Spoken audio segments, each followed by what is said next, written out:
Welcome back to Athletic Every Day, day 18.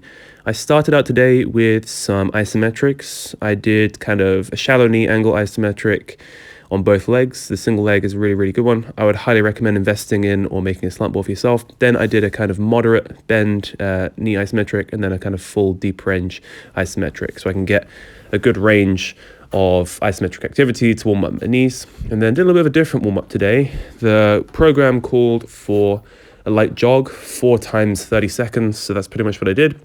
Then it moved into some squats, some lunges, and I think it was hinges, squats, forward lunges, lateral lunges, just to mobilize the whole of the lower body.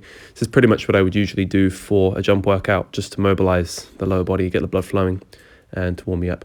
This is the first day of brand new program. The primary aim of this program, or the reason why I'm doing this program, is to increase my vertical jump to get that big lifelong goal of finally dunking really easily on a 10-foot rim. I'm not too far away right now, and from the state of this workout, I actually expected not to be jumping too well when I first started. I thought that because I haven't been doing vertical jump for the best part of 6 to 8 months, I would have thought my bounce would have completely fallen off and I would have no bounce whatsoever. Like I wouldn't be able to jump very much at all. But you'll see later when I got into testing the vert, I used my own sort of homemade Vertec. It's not particularly accurate, but it gives you a rough estimate within 1 or 2 inches as to what exactly a vertical is. I also measured it with a tape measure today as well so that I could make certain, because I kind of surprised myself with how high I jumped. So this is a kind of standard sort of plyometric, low volume, low intensity plyometric warm-up. This is the exact same warm-up for every single workout, and there's going to be 4 workouts a week. So I believe that will be Monday, Wednesday, Friday, Sunday. And on the off days, so Tuesdays, Thursdays, and Saturdays, I'll be training only upper body so that I can give my lower body a chance to rest, and I'll try and make it as non-disruptive as possible. So moving into these jumps, I didn't realize how much higher the top rung on this homemade Vertec was actually than the hoop. I was thinking that it was a foot higher, but it's actually quite a bit higher. So when I touched this top one, I jumped and did a 10'4" standing vertical, which is like the highest I've ever done. So I was absolutely amazed by that.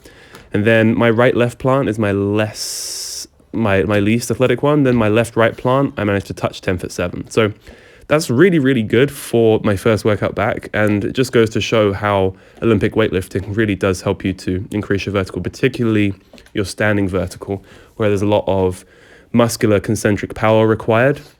And obviously, you can see how that very closely mimics what you're doing with the weightlifting movements.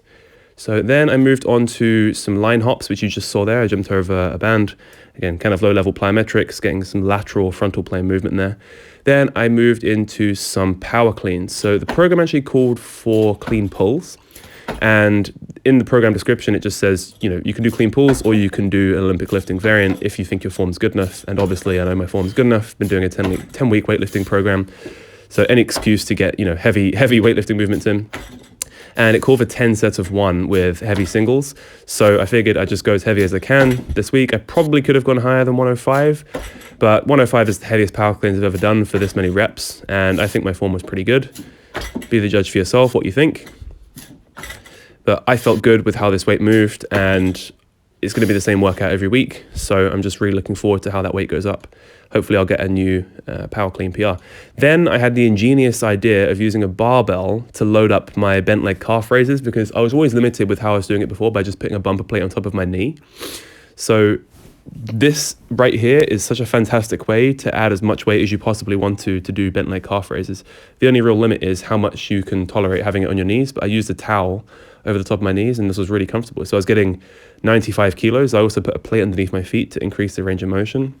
So I was getting 90 kilos, 45 kilos each leg, and doing nice slow eccentrics all the way down to overload that soleus muscle.